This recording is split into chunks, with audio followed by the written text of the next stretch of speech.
MySQL can be complicated to install. Because of its client-server architecture, the database server itself is typically installed on a headless server, that is, a server without a screen or keyboard that is managed remotely. The process of installing the MySQL server software varies significantly and is dependent upon a number of factors, including the server operating system, the server environment, the database application, and many other considerations. For our purposes, we're using MySQL in a learning environment, so this installation will be on a desktop operating system, either Windows or Mac OS X. And it will be the same machine that you'll be using for testing, so even though MySQL is a database server, it will be running on the same machine as the web client you'll be using for testing and learning. For the purposes of following the exercises in this course, I've provided a web-based MySQL client called SID, SQL Interactive Demonstrator. SID is written in PHP, so in addition to requiring a MySQL server, it also requires a web server that supports PHP.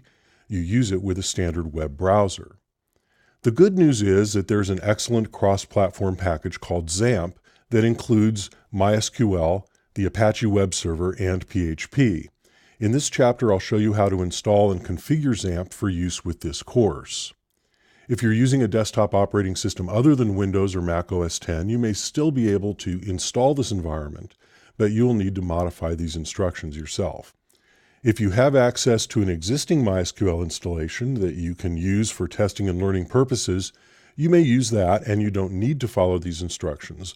Of course, your screen will look different and you will have different procedures for entering and executing database queries, but I presume that if you have your own environment, you already know how to use it.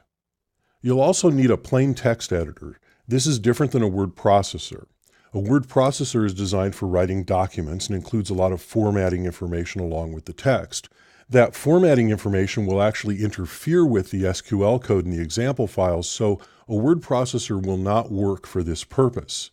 Unfortunately, both the Notepad program that ships with Windows and the text edit program that ships with Mac OS X are not well suited for this purpose. For Windows, I suggest Notepad++. For Mac OS X, I suggest Text Wrangler. These are both excellent text editors and they are both free.